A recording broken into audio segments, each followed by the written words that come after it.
Anderson. This is my podcast. I am very appreciative of you coming by and giving it a listen, whether you are running or you're taking a crap or you're out in the world doing things that allow you to listen to a podcast while you're doing them. It doesn't really matter to me. You're here. I'm happy about that, so thank you for that. If you have a moment, please go ahead and hit the follow button while you're here. Go ahead and share the podcast with your friends, family, or coworkers, or people in the street. I don't care how the word gets out.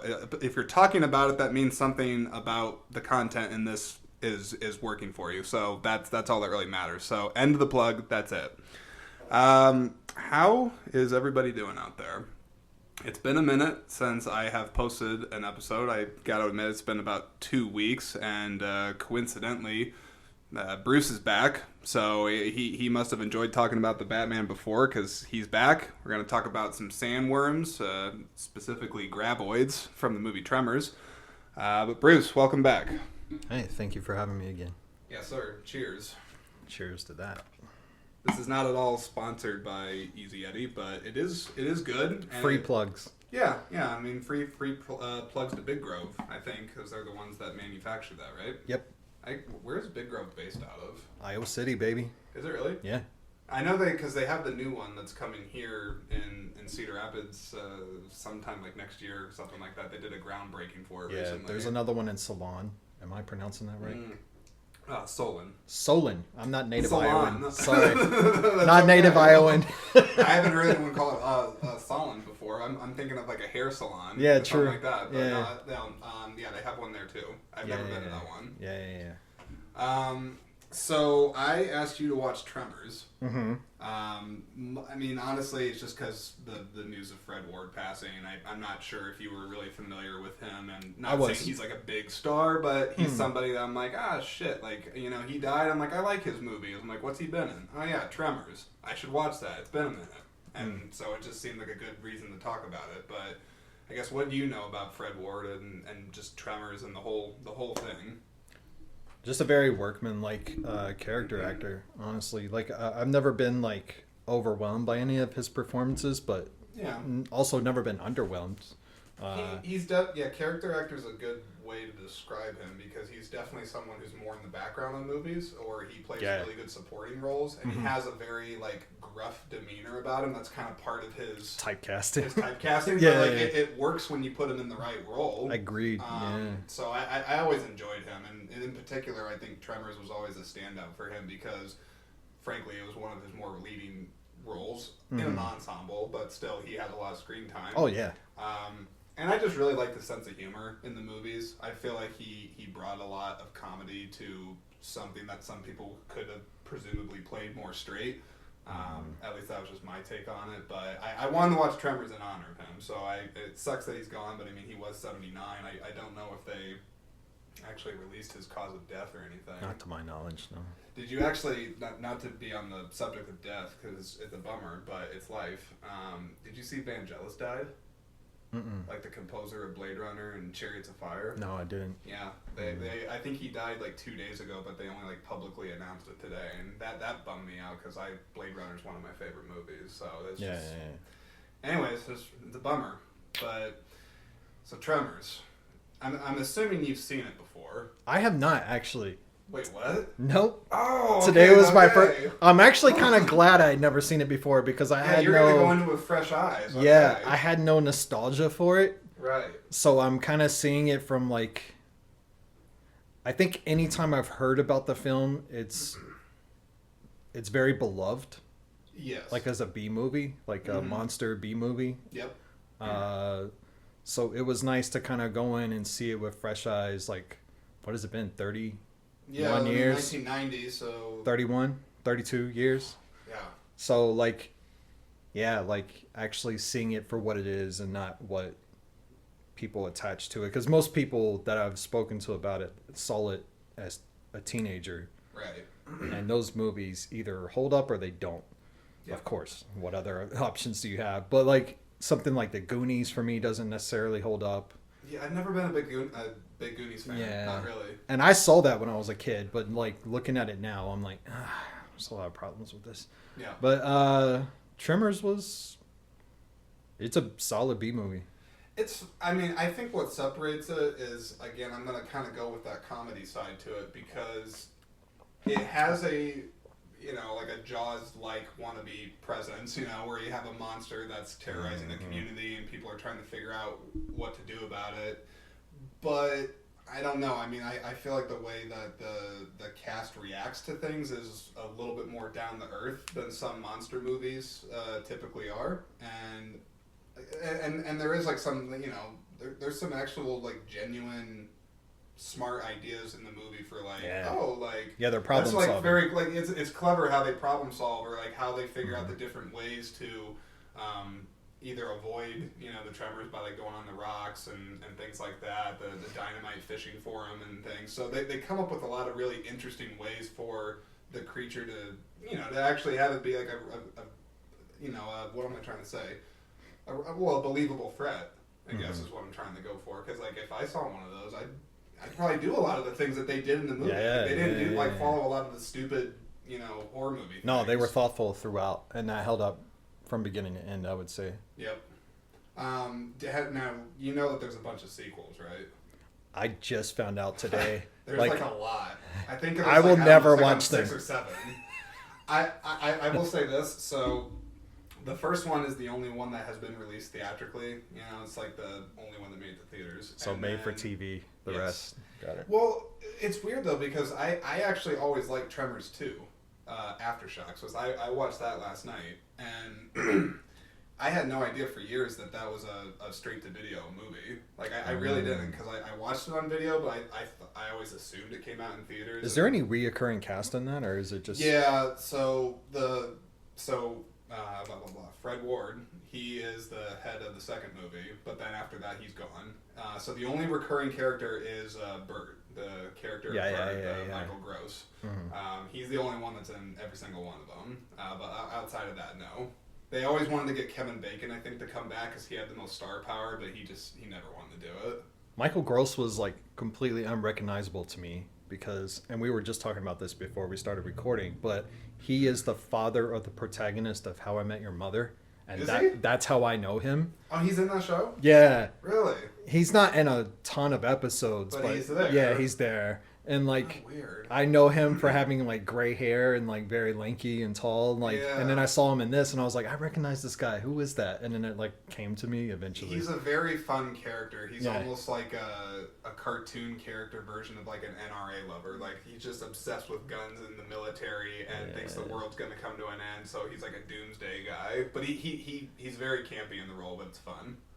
I'm glad that I know for half of the movie I was concerned that this was going to be a very pro-gun movie, but I do feel like they're the butt of the joke.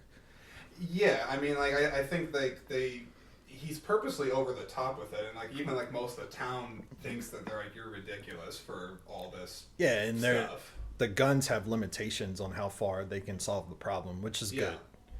And I do like that even though he has all the guns and everything like that, it doesn't necessarily mean he's like the smartest person. Like he still is just like, shoot the shit out of them. Don't really think about it too much. No strategy going into it.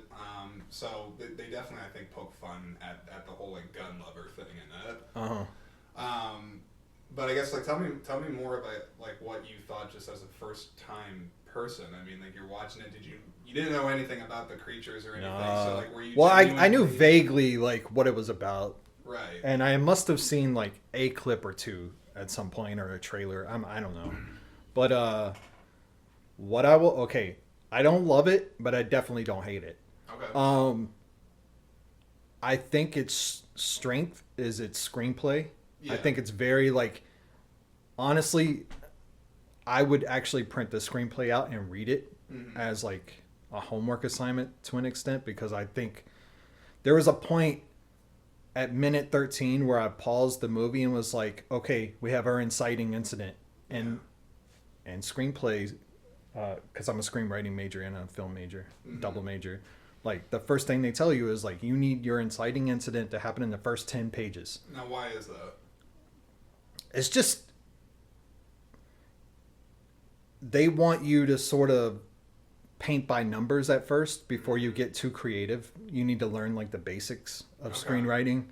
And it's just an industry standard that within the first 10 pages, the inciting incident needs to happen. Now, I don't mean to get too like nitpicky into the details, but like when you say inciting incident, is that just something that this is the main thing that's going to drive the plot forward right now? Yeah. Or is like the whole movie centered around it? So you like, introduce your characters in the first 10 pages, and now you need to introduce a problem for them to solve.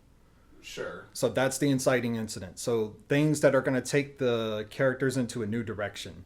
And then that happens literally because they're trying to fucking leave town and get out of Perfection, Nevada. Yeah, the town of 14 people. yeah.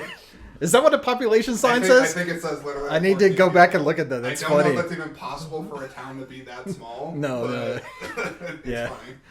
Yeah, whatever.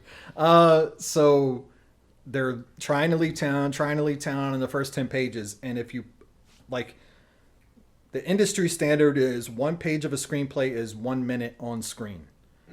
So I paused at the inciting incident and it was like, sure enough, it was at 13-minute mark. Exactly.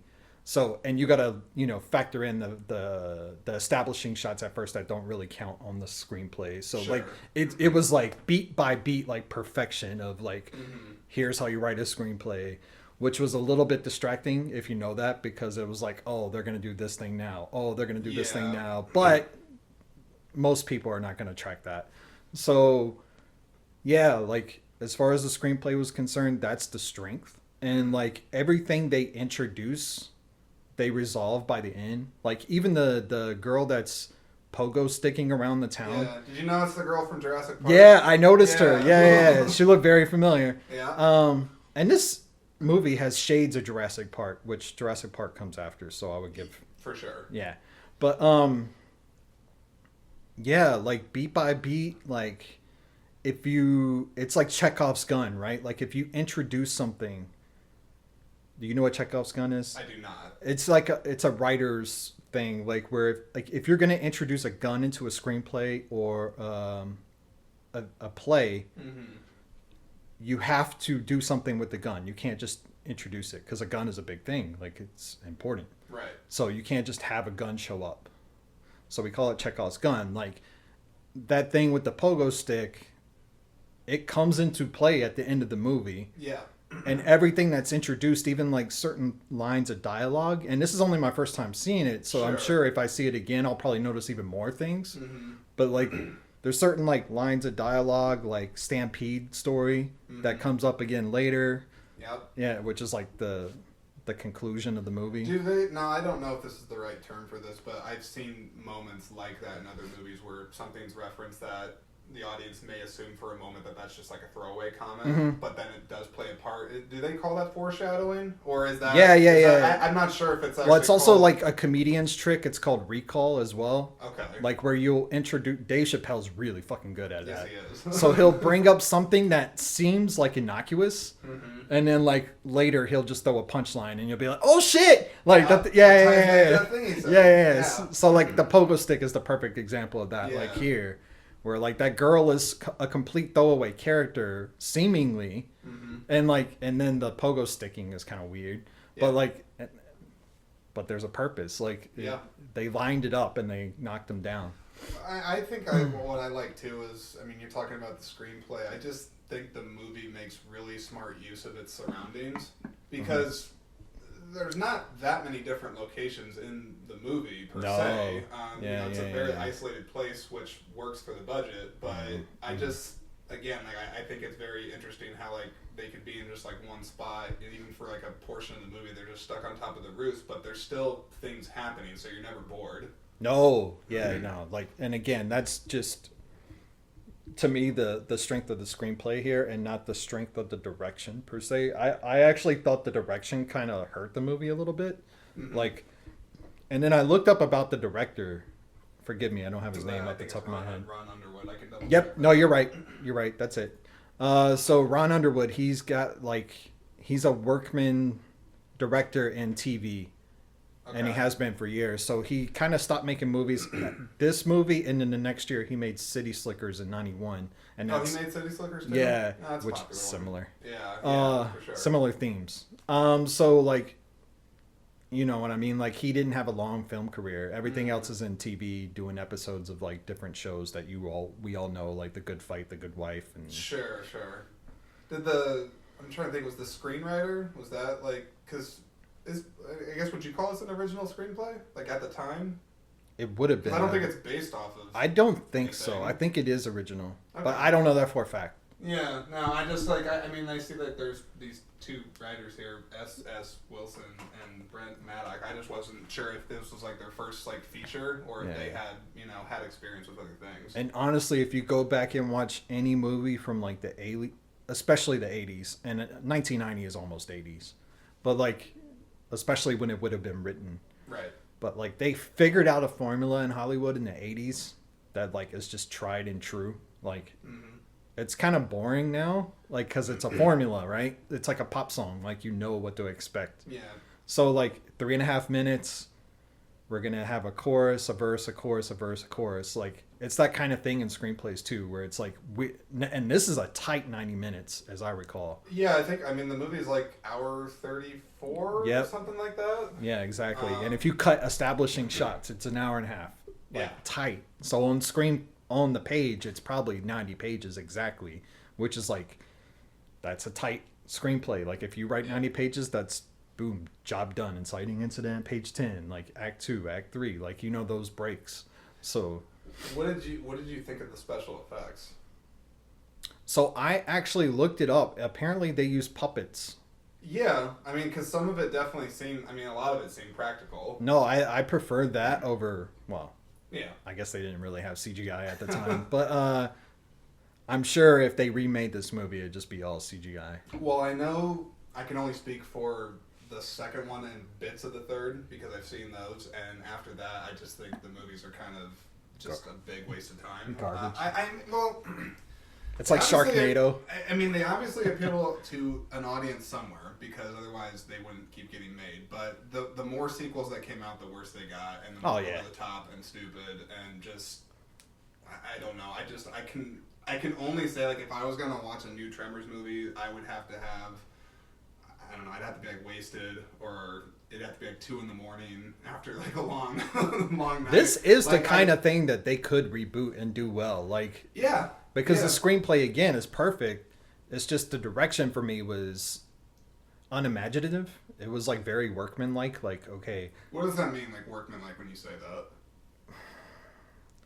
like someone that went to film school and knew where to put the camera, technically speaking. Sure, like, so they had like technical proficiency, Yeah. but they didn't really have But- like creativity. Yeah, in there's terms of, like, nothing you would take from this movie from a filmmaking perspective where you go, oh, that I've never seen before. Sure. Like, that's not in this film. And I think because of the sort of distancing, it creates this distancing where I didn't really connect with the characters all that much. Mm-hmm. Because I can't think of too many shots where, I don't know how to explain it, man. There was something about the way he just set up the camera. It just felt very impersonal. Makes sense. I mean, I don't know.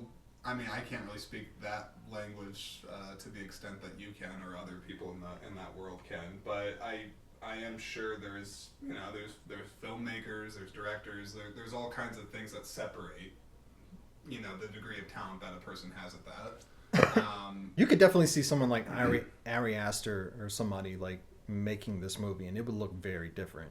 Now, Ari Aster, that's the director of Midsummer, right? Yeah, Midsommar and Hereditary. Hereditary. Yeah, that's right. I've seen Hereditary. I've never seen the other one. It's good. Is it? Yeah. I mean, I've seen like memes and certain things for it online. It's terrifying.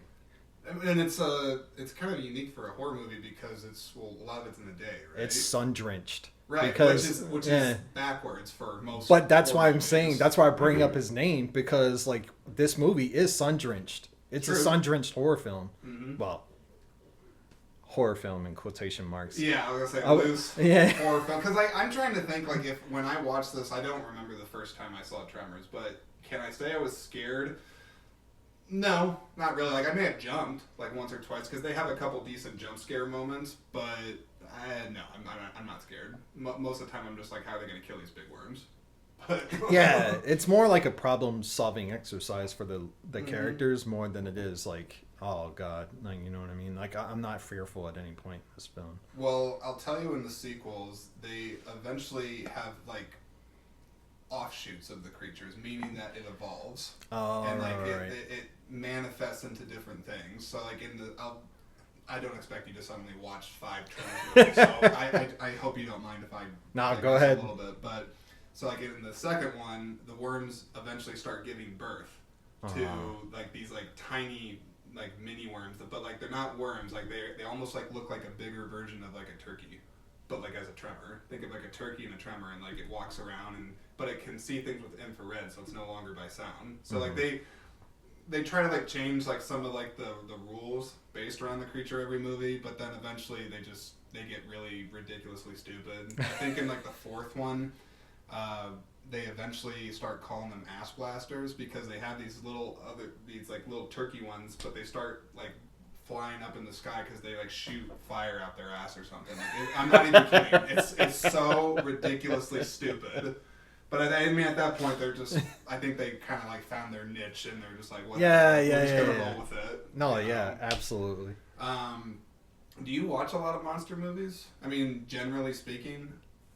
I'm not a huge fan. I guess the last one I saw that I liked, that was a part of the Universal Monster universe, was The Invisible Man with Elizabeth Moss. I still haven't seen that, and I remember it's really good. I remember you talking about that a while back. But no, I haven't seen it. It's good. Yeah. That's a remake, right? That is a remake. Because it's from an old Universal movie, Mm-hmm. and I know they have the Hollow Man with Kevin Bacon. Yeah, also. they have but that's not the Invisible Man. They had a rollout plan where they were going to reintroduce all the with Universal Tom Cruise monsters. And Yeah. Russell Crowe, and like they had I think Javier Bardem was attached at one point. Yeah, but it just bombed. That was actually so strange to me from a PR standpoint that because I remember they had like the Hollywood Reporter, like they get like this like professional photographer to get like these people, and like they're like, we got this big expansive universe, and I'm like, you haven't even released one movie. Like, isn't that a little preemptive? But this is all Marvel's fault. Yeah, honestly, probably it is, because Marvel has like a big, obviously successful track record with the expansive universe thing, and I don't blame other movie studios for trying to cash in on that. Not saying it's right, but if you're gonna do it, I get the incentive. If you're gonna do it, you just need to make good movies. Like Marvel just made good films first, and then I don't know if they ever had a plan from the beginning, or I don't feel like they did. I feel like when those movies, like like when Iron Man first come out, you have Sam Jackson pop up at the end, but that's just kind of like a nugget. And even if it went nowhere, fans would still be like, "Oh, that was cool." They threw that in there. That means like this could happen. Like, Easter that's egg. Nice, but it didn't have anything to do with the rest of the overall story. Yeah, that I know of. No, I'm trying to think. Did you watch that new Mummy movie with Tom Cruise? No, I haven't seen it. I saw a really bad scene with Russell Crowe where he's like the Dr. Jekyll guy, and it's not great. But anyways, so back to Tremors. So let me ask you: you're in this. You have served before. Mm-hmm. You could probably shoot one of these worms. What would be your approach in killing one of these things? You know the rules, like assuming that like you're not just like discovering them for the first time. One thing I was surprised by is like no one, maybe for good reason, no one like introduced chemical weapons into this situation.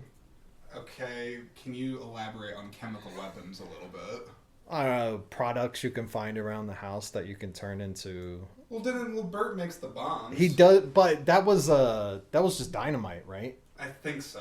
Yeah. I am no expert on this field. I'm fairly certain it was just like standard, like, Bugs Bunny TNT, like.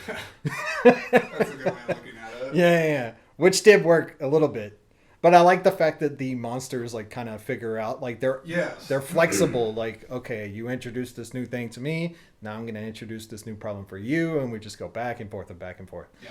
Yeah. But how would you do it? That's how you would? Chemicals? Well, that's a slippery slope, right? I would assume. Because now you're introducing chemical warfare into your tiny little 14 population town. Like, that's not going to end well. No. I wasn't even thinking about the repercussions. Yeah. Like you're just handling it right then there on the spot. I don't know what I would do. I've shot a gun only a handful of times in my life. Yeah. I've never really been very comfortable with guns myself. But clearly, like here, the guns really weren't the solution. No, they actually weren't. I mean, I thought the last one they get it just by playing to the surroundings and have it kill itself off of a cliff. Yeah, essentially, yeah. Yeah. Which is a good message. Yeah, I don't know if that would like be like how you would do that for every single one. Like, No, I don't think you could. The reason they were able to solve the problem ultimately is because they knew there were only 3. That's true. So, like, according to the seismologist and her. It is coincident that they have a seismologist. Like, because I'm trying to think, like, if they didn't have this person there, like, what would they? I don't even know what they would do because like, she was like the science person that was able to, expand on the science. But yeah, because the knowledge that she gives, and again, this goes back to the strength of the screenplay, but the fact that she goes, "There's 3." Right. Like that helps you strategize, right? Like, okay, we only have to kill 3, only. And like like they're able to problem solve knowing that okay the third one is the last one. It's like a video game where it's like we got to kill the big monster at the end. Yeah. Like you know what I mean. So like yeah. Did you realize that Reba McEntire's in the movie? Yeah. I don't think I've ever seen her act before outside of this. I know she has. I think she has as well. She's in Hallmark movies all the time, or she used to be. I think so. She still sings. I think there was her sister just died, by the way. I think. Really? Or was that No, I think Ashley Judd's mom. That's right. Sorry. Or something. No, it's fine. I'm mixing country stars because I don't listen to country music. No, I just know of her as a country singer, and so when I saw her in the movie, I'm just like, oh, okay. I'm fairly certain she was in a bunch of like Hallmark rom-coms through the 90s or something. Yeah. No, I thought her performance was very like subtle. Yeah, it wasn't bad. She didn't have any forced singing scenes. That'd be kind of funny if like she had to sing at some point. Though I think maybe a song of hers is in the credits, so the credits is a song of hers for sure. I'm just trying to think of like about monster movies myself because I'd say like you I don't watch like a ton of them, especially like B ones and even B movies for that matter. I try to think what even qualifies as like a true B movie. I'll say this: I've seen this movie, a better version of this movie, and it's called Starship Troopers. I got a confession to make. I've never seen it. You should watch it. It's fucking funny. I know. Funny. I like Paul Verhoeven. I like Total Recall. I like Basic Instinct. Even Showgirls, as for what that is, it's got some entertaining value to it. But I've never seen Starship Troopers. Yeah, and as I was telling you before we started recording, like Neil Patrick Harris is the Cell on How I Met Your Mother. Neil Patrick Harris is in Starship Troopers. I do know that. Only because of Harold and Kumar. yeah. Because I've seen those movies, and he makes mention of that, so that's the only way I know that. But so Starship Troopers is worth it. Yes. Now, why is it better than Tremors? Like, what's it doing? Okay, so this is something we should just watch and do a podcast on because I haven't seen it in like 15 years. Okay. So this is one of those things where we started talking about this film at the beginning, and I said, for a lot of people, this is nostalgia at work, saying that Tremors is a great movie. I'm not saying it's bad. Right. It's not bad. It's perfectly adequate. Mm-hmm. Like, it's a decent movie. It's a decent B movie. I don't love it. I don't hate it. Right. My life wasn't changed this week, but but I will tell you, if I recommend a movie to you and I think, hey man, strap yourself in, like I'll try to build up an expectation if I think it's gonna have that effect. I did not think Tremors was gonna like, holy shit. No. So I'm gonna build that expectation now for Starship Troopers, knowing that I haven't seen it in a decade or more, and I don't even know if it holds up. And this is nostalgia possibly working on me, because I saw it in high school when it was released. Okay. So maybe I just love it because of the time I saw it, and now that I know more about film and screenwriting, maybe now I would look at it with a different lens and be like, ugh. Like, well, this is an interesting thing because you've talked about nostalgia a couple times, and I want to ask this question in that a movie like Tremors, and I'm not saying that Tremors falls into this because I think, as we mentioned earlier, there's not some, but a lot of practicality to it. In the effects, the puppets, the stunt work, and everything else. But do you ever like watch a movie like even if you're nostalgic of it, but you're like, oh man, the special effects are dog shit, so like it's taking me out of it. No. Because I'm just curious if that plays into your enjoyment of the movie Nope. as much as just like it's just a good movie. Honestly, no, not at all. Yeah. Actually, I'm more bothered by CGI than like practical effects, even if they're bad. Yeah. Because CGI, like, there's no. The actor is talking to a fucking green screen. Did they have like a tennis ball at one point? Or tennis ball, They had, like, a yeah. stick, you know, and they're just like pretend that that's a dinosaur, like. But they're not freak out. interacting with anything physical. So, like, there's this, like. I don't know, man. Like, it just doesn't work for me. Like, if the CGI is really amazing, like, it'll work. And then you'll go back and watch it 10 years later and be like, oh, that doesn't really look that good. It looks kind of rough. So, like, I almost always prefer practical effects, even if they're bad. Like, I would rather have, like, Muppets. Like, you know what I mean? Like, at least the actor is talking to something that exists in the frame.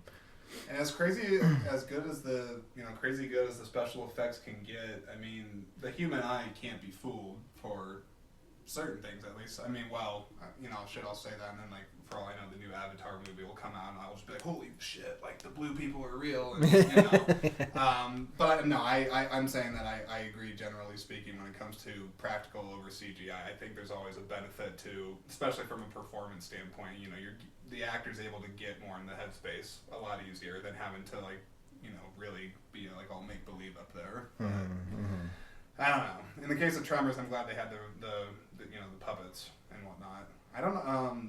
Did you, I guess, like, in your research and whatnot, did you see, like, if they had, like, I don't know shit about operating puppets, but, like, do they have, like, a bunch of people, like, in the background, like, just, like, holding it up with wires, or, like, what? Oh, I'm not sure. Because I'd just be curious. They're hand puppets, though. Yeah. I don't know.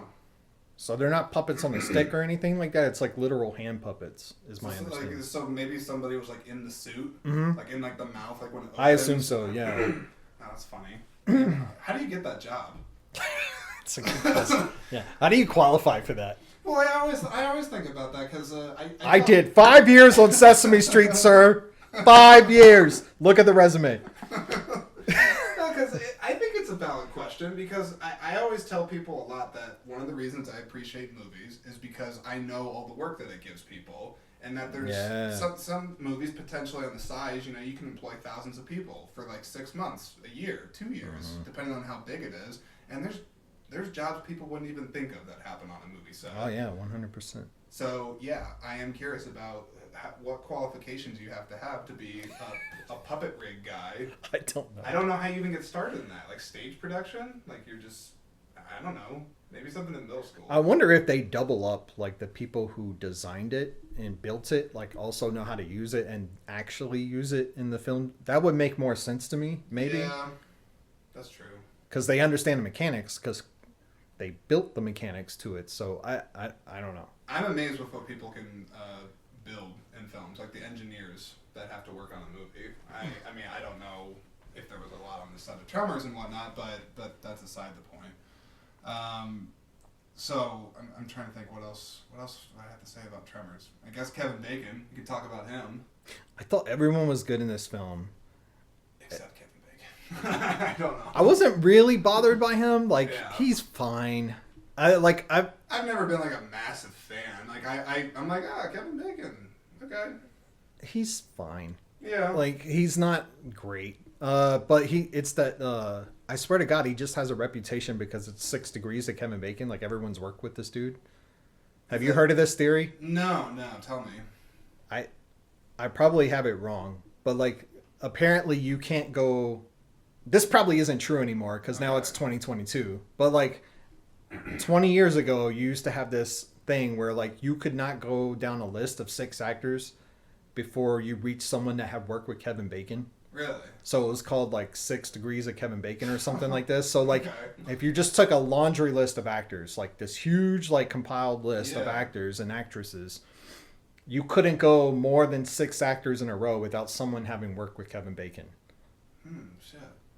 See, when you say that, I think of like actors that have worked with actors, that kind of thing. I just think of Samuel Jackson. Because I mean, that dude. Maybe that's the new one. 6 Degrees of Samuel. I mean, maybe that guy's been freaking everything. But again, this was like a term coined in like the early '90s, so True. it probably doesn't even hold up anymore. Yeah, he was booming back then. It probably doesn't hold up anymore. No. Yeah, no. that would mean like a bunch of 20-year-olds would work with Kevin Bacon. When's the last time Kevin Bacon was in anything? He transitioned to TV, I know, for a while. I feel like he's in like Blue Bloods or something. Probably. He's probably in one of those like Chicago shows. Why is there so many Chicago shows? Chicagoverse. Yeah, like because now that you say that, there's like Blue Bloods. I feel like there's like Chicago, like MD, there's so many. What the hell's going on with that? I don't. Maybe just open up a can of worms on that one. Yeah. Let's leave that alone. Is Tom Selleck in one of those? Tom Selleck. I feel like he's you pulled that name out of my head. I was literally about to say that. Yeah. But like Tom Selleck is like Chicago debonair. Like he's been in like all those Chicago. That's a guy that never really was able to quite break into movies. He always kind of feel like stayed in television. He was going to be Indiana Jones. I know that at one point. It's really weird because I've always liked his performances, even in Friends. I was gonna say, like we before we were hit record, we briefly mentioned our thoughts on Friends. Yeah. Don't love it, but don't hate it. It's fine. I have an old YouTube video I made from like a year or two ago. If anybody wants to see my thoughts on Friends, it's out there. You just search my name, Jordan Anderson, Friends Review. It'll probably pop up. It's about 20 minutes long, and I spend, I don't know, about 8-9 minutes solely shitting on the character of Ross because he's despicable human being. But here's what I'll say about that. Okay. This is such a fucking side tangent. But, it's fine. But now we have Tremors naturally leads into talking about Friends. Yeah, because the 90s. No, okay. I just want to make it clear that I think David Schwimmer was excellent in that role. It's not him.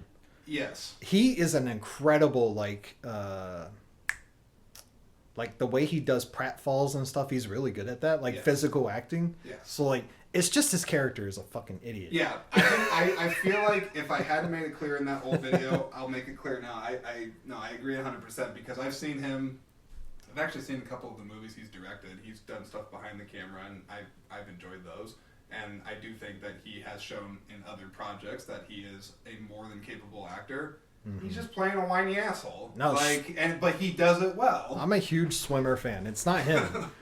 It's just like, again, How I Met Your Mother. Like the main character Ted is another character. You said he was like a Ross, right? Yeah, he's similar to Ross. Like same story. Like he's just very annoying, like and whiny. So like they grate on your nerves, but it's not their performers. Actually, it's to the. I guess it's like if that's how he's written and they want him to come across that way, then it's he did his fucking job. Like you know what I mean? Like it's not on him. It's the way the character is written, and even that's not necessarily like a condemnation on Friends. Like I think it's okay to have that Ross character there as long as you have foils next to him, which you do. I just don't think it's that funny. Like the humor of Friends doesn't hold up to me. And maybe it's because, again, like Tremors, I didn't watch Friends at the height of Friends. I watched Friends years later. I was going to ask, I mean, because we're talking about Friends for a minute. It's fine.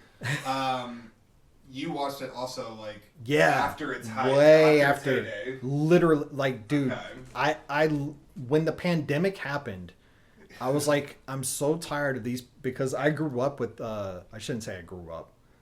How I Met Your Mother came out in my formative years. What are formative years for Bruce? I mean, what is that? 15 to 25, like where you're trying to form like who you are. Out who the hell you are. Who you are as a person. Yeah. Like so like that it hit me at the right time. So maybe I'm blind to stuff in How I Met Your Mother that other people would be like, it's kind of dumb.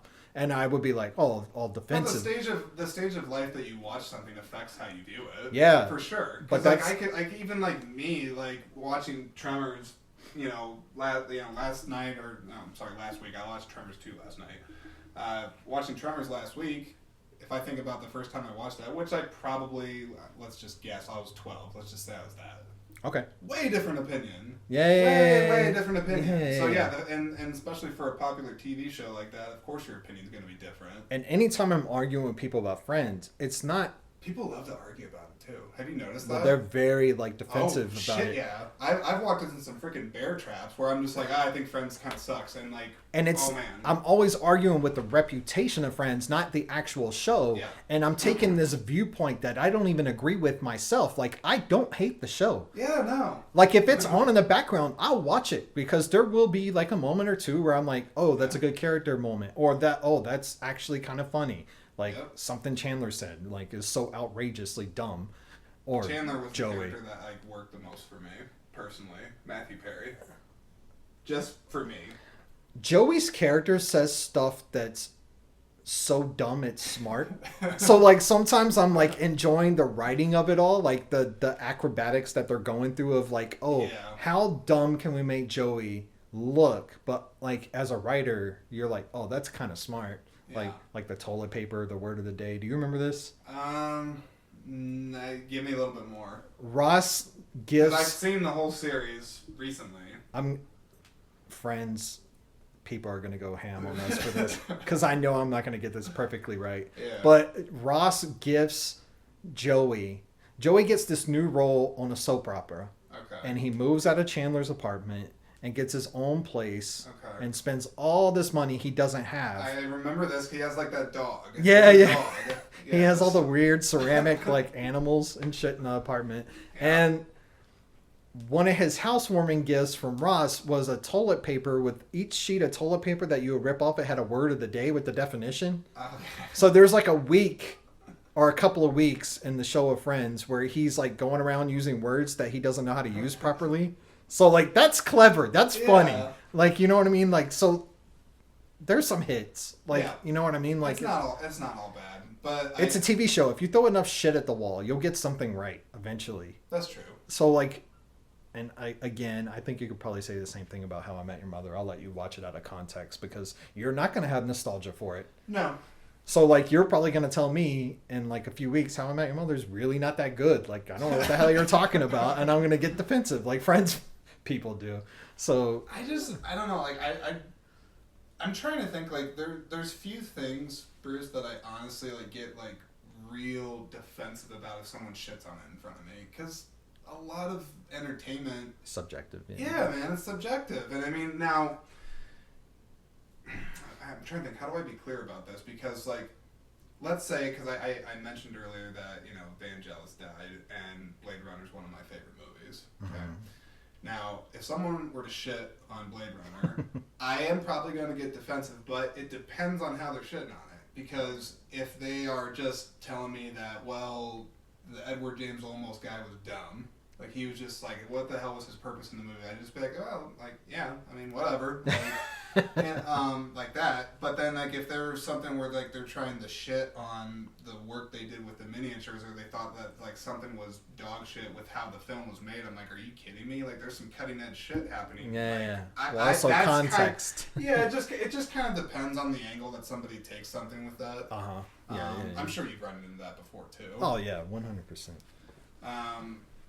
Now, I will say, if someone, like, says, hey, man, Tremors sucks, I'm not gonna defend it yet. No, I don't love it, man. I liked Fred Ward. I wanted to see a movie that he was in. I don't know that it sucks. Again, I don't want to be put in the position of like arguing points that I don't actually agree with. Like, it's not great, but like I wouldn't say the screenplay is too well written for you to shit on the movie per se. But I could see like a 20-year-old who has no appreciation for like practical effects, like looking at this movie and be like, what the fuck is this? Like, well, yeah, dude, that's because computers weren't, like, you were born in a generation with social media. You don't understand that we used to not even have flip phones, and you probably don't even know what a flip phone is. Well, I even have like I have a buddy of mine, and I won't say his name, but I have a buddy of mine that I roll my eyes so hard because he's younger, much younger than myself, but he, like, when we're talking about movies, he's like, well, when did it come out? If I recommend a movie, he always asks me when it came out, and I'll say, I don't know, like 1997. He's like, oh, I can't watch that. That's an old movie.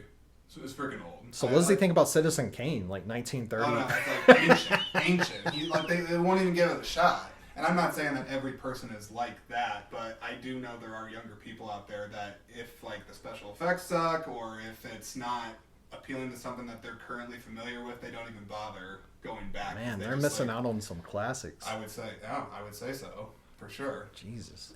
I don't know. I mean, like, I think you gotta go back and watch some of the older stuff sometimes. I'm not saying like you gotta like relish in it and just be like a cinephile for movies of the '60s or something. You don't need to do that, but if you're gonna have a full appreciation for film, I think you have to watch a lot of different genres and a lot of different. Even just so you can understand the context. Yeah. Like. Yeah, just understanding context for sure, because I almost think, in a lot of ways, like when you're talking about populist films, I think today they're actually worse than they used to be. What would you say as an example?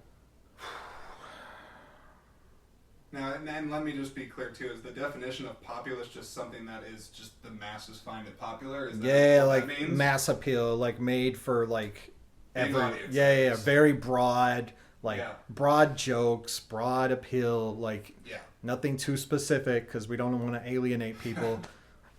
So the same thing with pop music, right? Yeah. Like there's a place for it for sure. Like and I don't dislike it, all of it.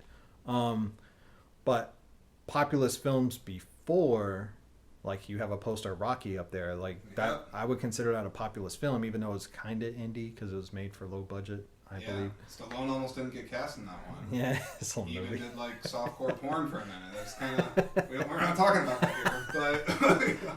But that movie's well written. Like a lot of the screenplays from like before, like they're very well written. Like, and I'll watch stuff that's populist now, and I'll be like, who fucking wrote this? Like, this is awful. Like, how did it even get? You gotta give me an example of a movie that you think falls under this category. I need to watch more populist. I'm putting you on the spot. I need to watch more populist films. I'm trying to. Well, shit. I'm trying to think of one now myself that would be kind of checking a list off for. Okay. Something. Let's not talk about films. Let's talk about TV. Okay. So what's that Netflix show about suicide? 12 Reasons Why. Oh yeah, the 13 Reasons Why. 13 Reasons 12, Why. 13, something like that. Yeah, I've never seen that. I watched one episode and I was just like, I don't know who wrote this shit, and like, also like bad messaging, but like. Well, I've heard this. Well, that shows I've heard is controversial, but I don't know all the reasons why. Other than it's sort of pro-suicide. Suicide with like using suicide as a way to get back at people that bullied you. Like, who's really hurting there? Like, you're the one. Anyway. Yeah, like if you're the one doing I don't know. Yeah, no, but not written well. You don't think? No, like, and there's so many like this. Like, I'll watch one episode of something and just never return to it because the writing's bad. That's a good question. I'm sorry. I want you to continue, but when you're watching a TV show, do you got to get hooked on that first episode? Otherwise, you're like, fuck it. Like, you won't do it. I guess it depends on the reputation. Like, if critics, I respect their opinions, like, are like, just watch the first 3 episodes, it'll come around, then I'll like try to stick with it to a point. But there's so much stuff to watch these days, like it's kind of hard, like, for me to stick with something if it's not like right out of the gate. But that's true. But also, like, sometimes shows just need to find their footing. I feel like that a lot with TV shows. I watch movies a hell of a lot more than shows, but even most shows, I'm like, I gotta at least watch like 4 or 5 episodes before I'm like, okay, I'm kind of picking up the mood, the vibe. Show. Yeah, because like even like, I talked about Seinfeld before we hit record. The first 2 episodes of that, like, they're not great. Like, it takes a minute. That's a perfect example of, like, sticking around with something, because eventually the writers themselves, like, they understand what the actors can do and what they can't do. Yeah. And they sort of lean into their strengths and avoid their weaknesses. And then that's when a show will start finding its footing. But that's more representative of, like, 90s TV show making, not now necessarily. Yeah. Because now, like, we write it, we put it out, and boom, you have all 12 episodes in a day. How the fuck is a writer supposed to find their footing? Yeah. Like, without an audience reaction to it, because you've released the entire first season in one day. Now, I think that, I mean, that's 100% right, but is Disney Plus or is it Paramount Plus? Like, I feel like one of these streaming networks are doing like a thing where they release only like 1 or 2 episodes. Well, they're all going back to it now. Yeah, because Netflix is fucked, and they lost. Netflix is losing a lot. Yeah, they're a lot of people, and they're getting poached. So like a lot of their executives got taken away by Disney this past couple of weeks. Mm-hmm. So like everyone's jumping ship now. And now Netflix is talking about going to live television, like becoming like a standard TV channel. Oh, okay. So like even now, okay, yeah, it worked at the beginning where you like dump everything at once. The problem is there's no conversation around your TV shows because we watched it over a couple of days, and now like the thing that happened in the 90s and the early 2000s is the water cooler thing. Where, sure, yeah, people would watch like a great episode and then be like, "Hey, did you see that show this last night? Oh shit, what happened?" And then they tell you, and then they're like, "Well, when's the next one?" Well, it's like a week from now. Yeah, yeah. And it becomes this ritual where we're all watching Lost on Thursday night or whatever TV show. Do you need another one? Yeah, sure. There you go. But that doesn't happen anymore. Outside of the last time it really happened was Game of Thrones. Yeah. And it's because HBO had that week-to-week format where it wasn't like... And they're now doing just the whole show drop too, right? I don't know if they are. Theirs is confusing because they'll do it with some shows, and I wonder if it's about a confidence. Like if the execs watch the TV show and they're like, oh, this is a bust. Yeah. So like they're just going to drop it all in one day. And in other shows, for example, Hacks on HBO, I love it. It's about 2 comedians. Okay. I don't know that one. No, it's good, but like they're releasing it week to week. So I wonder if there's some kind of confidence metric where it's like, we know this show will do well, so let's release it 1 episode a week. But I know the last show that I heard that like totally crushed it, at least for HBO, and then granted they have a lot, so there's probably others. But that was it Mayor of Easttown, something like that. Yeah, I watched it. It was a mini series. Yeah, I heard that was really, really good. It was pretty good. And I know John Bernthal's in a new one, We Own the City or something. Yep. That I've heard good buzz around that. That's the same writer from The Wire. Yeah, I've never watched The Wire, but it's like classic. Who's got the time, man? Yeah, I know. I got enough time, or I got enough trouble trying to stay on top of all the damn movies. But no, The Wire is claclassic, like The Sopranos. I've heard nothing but great things. Sopranos classic, The Wire classic. I've never seen the damn Sopranos. So good. It's I just know about the infamous last episode. That's the one thing I know about. But this goes back to my conversation. Well, not my conversation here, but like a conversation about Lost. Like everyone shits on Lost for the last episode or the last season. Now everyone dies, right? I've never seen it, but like, doesn't everybody die and they go to spoilers? But sorry, but no, they were dead the whole time.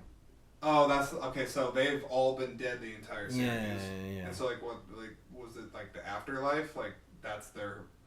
Here's what happened with Lost. They did this mystery box style writing. Okay. So, and J.J. Abrams has a TED Talk on it. So like. Is that a TED Talk on Lost? Not Lost per se. It's just about mystery box writing.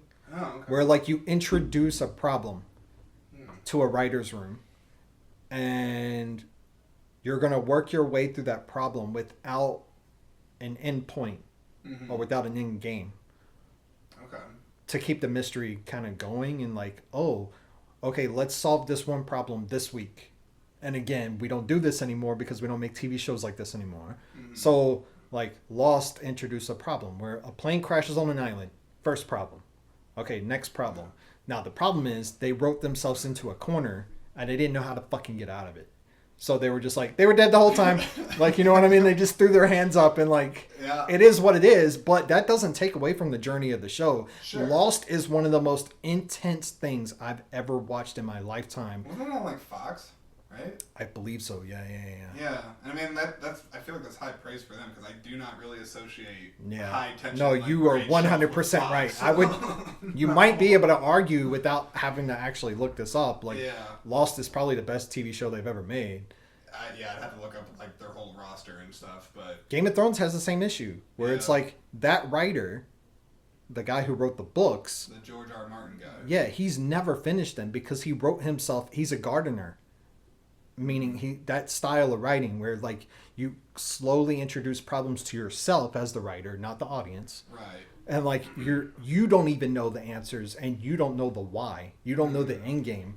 So the problem with that is you can kind of write yourself into a corner sometimes where you don't know how to fucking get out of it, and you're Sure. like, shit, I don't know what to do now. It's interesting, like, just to talk about the, this juxtaposition. I don't even know juxtaposition. What the hell does that word even mean? I thought it was Two opposing. Okay, things. sure. I was kind of. I'm like, am I just throwing around a big word? No, I think it's interesting actually to talk about the difference in writing styles for TV and movies, because I'm actually now going back to Tremors because this ties in. Because like in the movie, like let's just talk about Tremors. So in a movie like that, you have the graboids. They have like these rules built around the creatures, but because it's in the context of a movie, they don't need to answer where they came from or how long they've been there. Also, who gives a shit?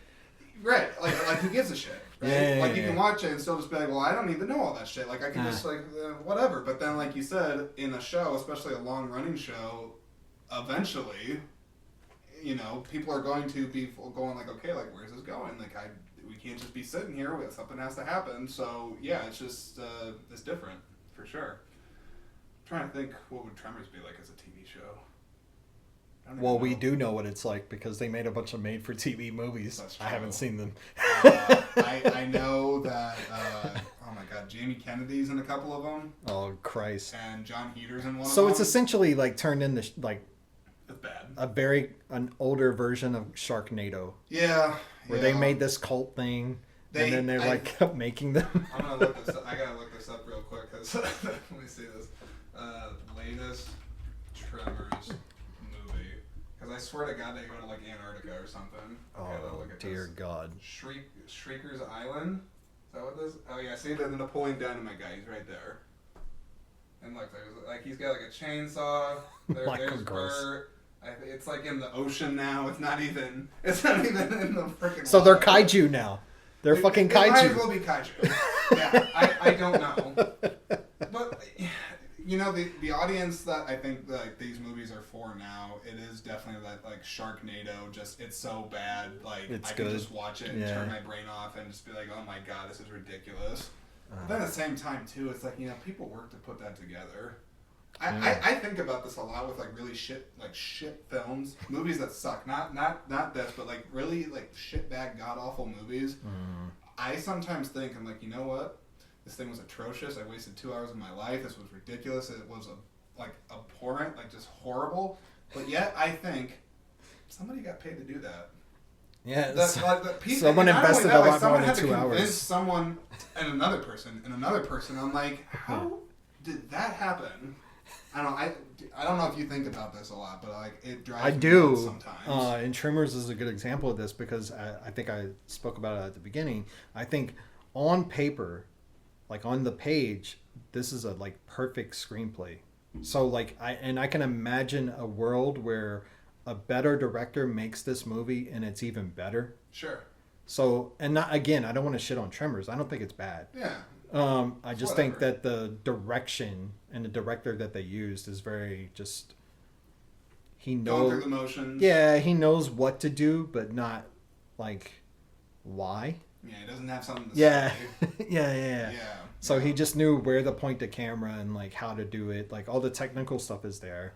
It's just like there's no creativity whatsoever. Yeah. The actors are most of like the appeal to me, at least for is like because they are enjoying the screenplay and they have good chemistry with each other that help make it better, for sure. Because if they weren't as likable people, I don't know if I'd really give a shit about them getting killed and that kind of thing. Which I am glad. I that is something I do, I guess, kind of expect in monster movies. Is I always want a couple people to die. I mean, it has to happen. Oh yeah, and especially like if it's like an irritating character. That's one of the best things in a horror movie, slashers in particular, like those Michael Myers movies when some idiot gets killed. You gotta have a good smile on your face for those. Would you ever make like a monster slasher movie, anything like that? You're like slasher, yeah. Hell no. Because slasher's different than monster. No, I love slashers. But like... What's a slasher that you like? I really love the first Halloween. Okay. I don't. Did you see the new one? Like the newest one? No, I haven't. Did you see the? I mean, When I say the first Halloween, I mean the '70s one, not the. Yeah, no, like not like the 2016, 17 one. I was just. There's been so many, anyways. Well, there's the Rob Zombie ones too. Yeah. I didn't really care for those, but I agree. The first one with John Carpenter it's good. It's very good. But and Ty West, I'm a huge fan of, and he just made a movie called X that I haven't seen yet. So that's a slasher. I've seen it as well. And he made his first film. No, it's not his first film. Sorry, his second film, I think, is The House of the Devil, which is also a slasher that I really like. Kind of. Mm-hmm. That one veers into like more mythological stuff, but there's some slasher elements to it for sure. No, I like a good slasher. Like Scream is one of my favorite films of all time. I've never seen Scream, dude. Even though it's in conversation with slashers, it's not really necessarily trying to be a slasher. It's more in conversation with slashers. It's very meta. And I've seen all the Screams. I like them all. Including the newest one? Yeah. Was that good? Yes. Okay. I think it was a return to form. Who'd they get to direct it? That's a good question. Well, I gotta look it up now. Because like I've never seen Scream. I mean, I know that Drew Barrymore gets killed in the first one. I think that's her. Yeah, in the first 10 minutes. Yes. And Screenplay. It's got Courtney 101. Cox, David Arquette. Scream. Is it on 5 or 6 now? It's 5. 5. Okay. It was directed by 2 people. Matt. What the hell is his name? It's a collective. They have a name for their directing. Well, it's like the Daniels thing or something, where it's like there's 2 of them. It's called like Radio Silence. That's the name of their. Okay. Oh, I heard this Ready or Not movie. Ready or Not is amazing. Yeah, I heard actually really good things about that. And you can almost categorize Ready or Not as a slasher as well. Yeah. Shit. I'll have to check out Scream. This is what happens when I end up talking to you. You have to give me like 5, 6 different movies. Ready or Not is like, you could put that at the top of the list. I love that fucking movie. That much? Yeah, I love it. The ending, chef's kiss. I love that expression, chef's kiss. I'm trying to think the first time I ever heard somebody say that in conversation, but I'm like, man, I gotta use that more. I gotta use that more in my vocabulary. Although it's overused now, I guess. Yeah, probably. No, but Ready or Not, like the ending is incredible. That's a different podcast, though. Well, I'm glad that you decided to watch Tremors. I mean, I'm not sure if you had any interest in it prior to me just being like, oh, man, I want to watch Tremors. It has a very good reputation. So, like, and I think for good reason. I think that because the screenplay, again, is so airtight, like, it holds up because of that. Yeah. Writing is magic, and rules are magic. So, like, if you can just write a good screenplay by the rules, like the industry standard, even if it's just, like, there's no creativity necessarily, like, if you're able to hit the beats at the right page marks, sure, like, you can go far with that. I got a filmmaking writer-director question for you, because this is something that I'm always very curious about, and I'm sure it varies from picture to picture, so there's no telling. But you have directors that write their own stories, they write their own screenplays, they write and direct, and then you have the ones that come onto a movie, whether it's written off of a book or original, they're not directing their own screenplays. So I always wonder. I don't know. I mean, I kind of wonder like how that dynamic works sometimes, where it's like, because to me, like if the directors has their own writing and they're doing it, I'm sure it makes their job easier. I would almost say, because they have the vision in their head and they are in more control. Whereas the other one, I almost think of that as being more of a miracle, where a great movie gets made, where you have a director that's taking somebody else's story and still making a vision behind it without them putting the words to the page and that whole thing. So I'm just curious what your thoughts are on that, if that makes sense. There's examples. I know that's kind of a ambiguous question. Yeah, it's a large conversation. Like, I think there's examples of both working, right? And both failing. Yeah. So, like, just because you're a writer-director doesn't mean you're a good director. No. It might not even mean that you're a good writer. It's that kind of joke where, like, I don't know if you're familiar with the comedian Ronnie Chang. He has a new special where he's talking about everyone that thinks they're book dumb thinks they're street smart. He's like, but you might be street dumb and book dumb. Like, it's that kind of thing. Just because Yeah. you're a writer director doesn't mean like you're good at either. Or, Sure. but so an example of it working, as far as taking someone else's material and directing it yourself, Yeah. is Stanley Kubrick's The Shining, where he took Stephen King's book and pissed Stephen King off because, Sure did. and all the people who love the book, I would argue the film's better, but Here's what I found. What? Siri wants to tell me what she Yeah. found. She gonna talk about The Shining? I'm like, I want to know what she's gonna say. Everyone in room 64 is right. There's a bunch of conspiracies. They're all true. It's all about the Apollo Yeah, landings. yeah, yeah. It's all the Apollo landing. So, like, that's an example of, like, a brilliant filmmaker that can... I'm not sure that Kubrick actually wrote and directed anything. Yeah, I don't. Nah, Because I he don't started go off as through. he started off as a photographer at Yep. 18 or 16 or something, Very like, young age. at Look magazine, which is coincidentally headquartered out of here, or was. It's dead. But Iowa? yep. Really? Mm-hmm. Oh, I didn't know that. He didn't work here. He worked in New York City, but the magazine itself was headquartered from here. Interesting. So again, you know, that's somebody that read something. Like another example, There Will Be Blood. Yeah. It's based on a novelette called Oil! Exclamation mark.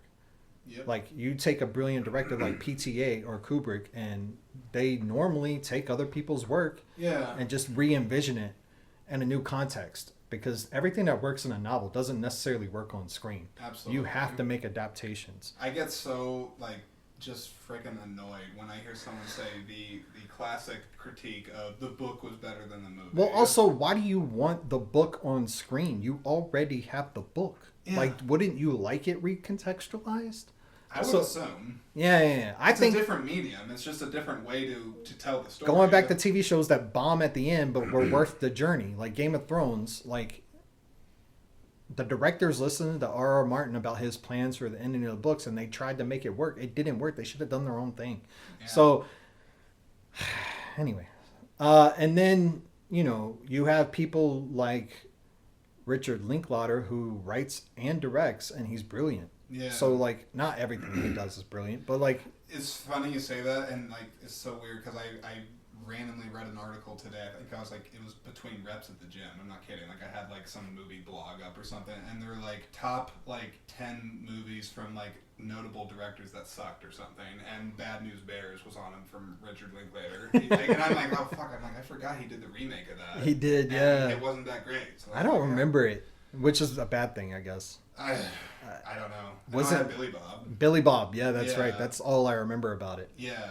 No, I'm sorry. I'm sorry to derail you. No, but so, point being, there's no rules, right? It works Yeah. in one way and it works in another way and it fails in both ways. I'm just more interested, I guess, in the dynamic of the writer and the director when they have to work together, because I just imagine some writers are so precious with their material. Well, fuck And- that.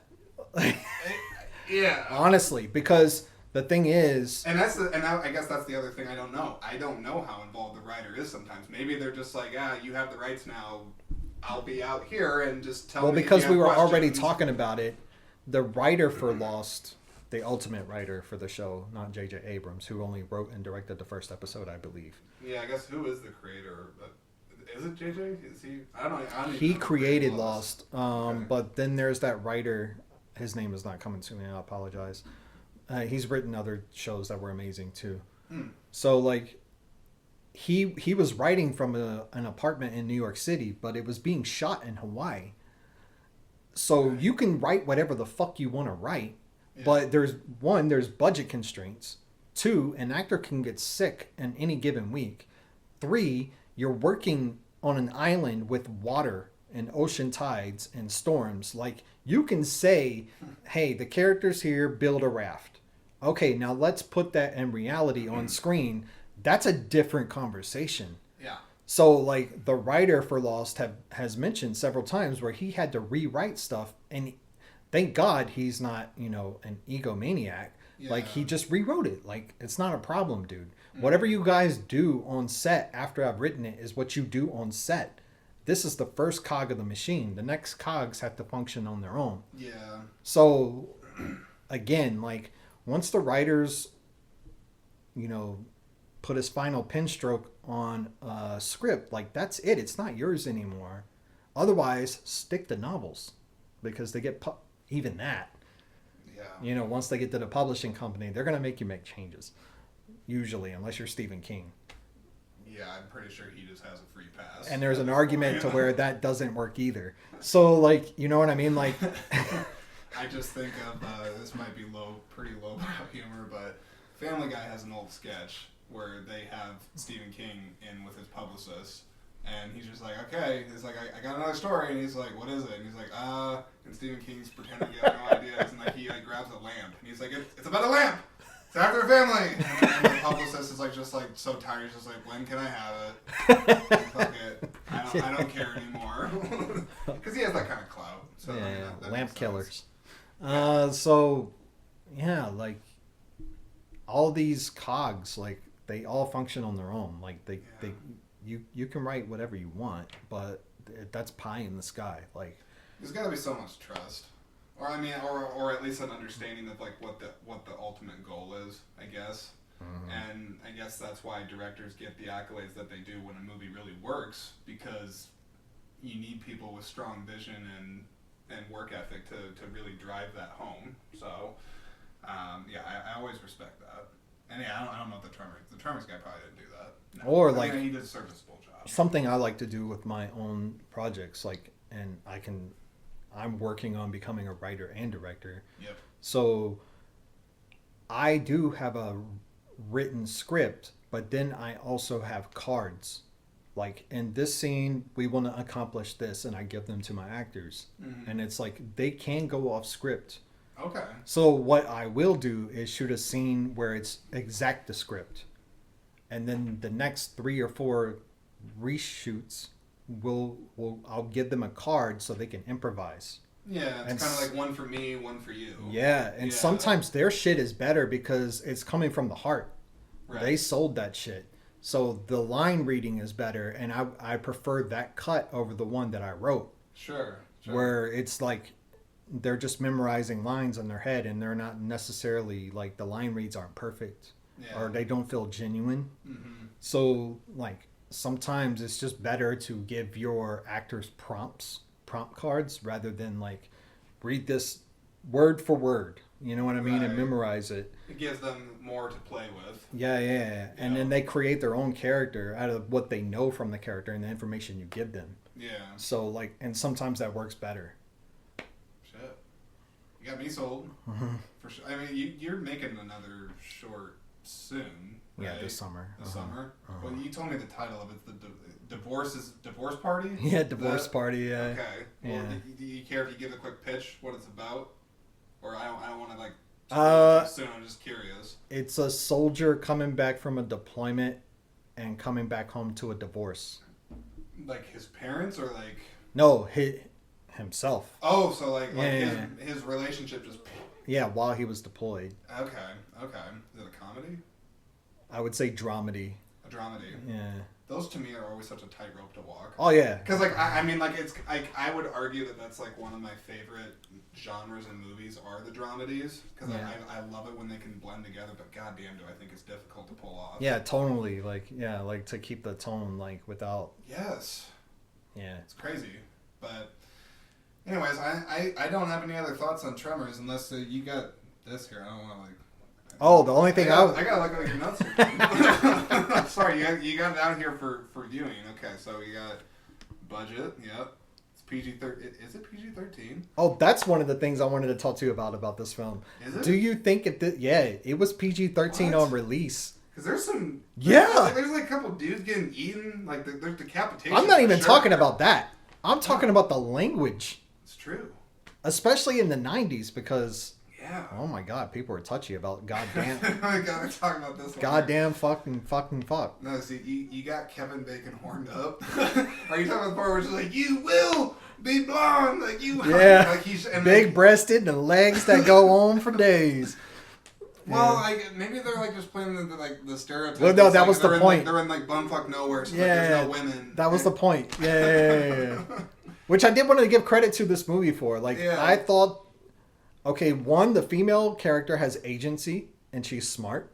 Yep. And she's not overly sexualized. Even the part where her pants are pulled off. True, but they didn't make it sexual. They did not, like, No. at all. Like, so she was wearing granny panties. So, like, it was not sexed up or horned up. Like, there's chemistry between the two leads. Yeah. But she's not exploited, in my opinion. Mm-hmm. Another thing this one's like a two-hander. Yeah. Where in one way I want to give the movie credit for having minority characters that don't fit stereotypes per se. Sure. Or aren't mocked. Uh-huh. Like which would I'm trying to think. The Asian actor that owns the convenience store. So that's a trope. Yeah, I'm sure. Oh, yeah. But at the same time, I didn't feel like there were any other tropes about Asian actors or characters. No, and there's even the one, I feel bad because I don't even know the actor's name. Well, that's why I said it's a two-hander, because they don't have agency and they're just throwaway characters. So like the Latinos as well. Yeah. There's no Latino stereotypes, and we're not mocking the character, but at the same time they're disposable. Right. So like, but I think in 1990 that's kind of like, that's good, right? Like there's. Yeah. Have you ever went back and watched movies like Breakfast at Tiffany's? Well, it's been a long time since Mickey I've seen Rooney that. plays an Asian character, and it is so fucking racist. Like, over-the-top racist. It's almost like an SNL sketch. No. I mean, I've heard the reputation for that. I actually... someone was... I can't remember who it was I was talking to. I was talking with someone, and they were having a similar conversation where they're talking about how there's certain movies where if you were to watch them today, you'd be like, oh my god, like there's like that's like offensive or blah blah blah. What is? Well, they told me they were offended by 16 Candles. That there was like some stuff in that movie that's was a blind spot for me. I've never seen it. I don't know. I've seen Breakfast Club, and I think it's by the same director. Yeah. Well, yeah, John Hughes. Yeah. Mm-hmm. Yep, that's right. But yeah, I mean, this is definitely a whole separate podcast, so I won't get into it too much, but I've heard some people like say the thing where it's like, okay, like, if it was made today and like they did that shit would be wrong, and I'm like, okay, sure, like, I get it. But then I've heard some people also make the case where it's like, well, at the time that the movie was made, it wasn't wrong then, so just because I'm viewing it through a lens where it's wrong now, does that make it wrong then? Like... I don't know what that's actually... I don't even know if that's a valid point. Yeah, I don't think it is. I don't even think that that's true anyways. Because I think the argument that I've heard is that it's like a time capsule where it's like it's representative of the time, therefore it's not offensive, like that kind of thing. I can just say, generally speaking, I don't get too offended from movies. I can certainly recognize if you're talking like Mickey Rooney and that, I'm sure I'd probably watch it and be like, what the hell? It is like, offensive. If it's as bad as you say, yeah, I'm sure it probably... is. I had heard about it, and then I watched the film, and I was like, this is fucking atrocious. Yeah. Like, who allowed this? It's like John Wayne playing Genghis Khan. Yeah. It's bad. Yeah. Yeah. Same shit, dude. Like, and it's like, I can't believe...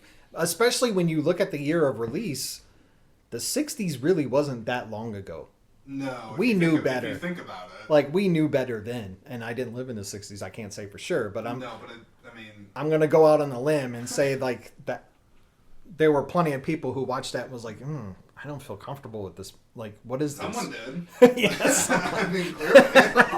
Probably more than one someone, but... There's no way. Like, you know what I mean? Like, I don't... Yeah. I don't know. Well, I guess I'm glad that Tremors didn't like piss anybody off on the race things, which I don't know. Some people, I guess, to me, like it's not that hard to make movies where you're not doing that, where like you're casting things appropriately or you're writing smartly and you're not being disingenuous and shitting on race. Like that's not good. So I don't know, but shit. I don't think I got anything else, man. No, that's it for me.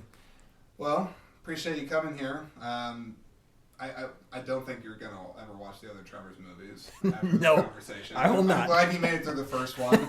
I will say the next time you come on, I think you got to make the recommendation for the next one because I threw this one to you, so it's only fair that I watch. Well, I think the perfect follow up to this is Starship Troopers because I want to see if it holds up. You did say that, and I have not seen it, so therefore that would be a logical next step. And actually, like, I'm sorry, one very, very last thing. Is Paul Verhoeven still making movies? Is he alive? I think he is. I think so. But I don't think he's doing anything. I don't know. I don't know. No, shit. Somebody out there can tell me. But I appreciate everybody for listening. Thanks to Bruce for coming on here. I think I put his Instagram handle maybe in the description of the episode last time. So you can follow him if you'd like. He's making a new short. So check that out.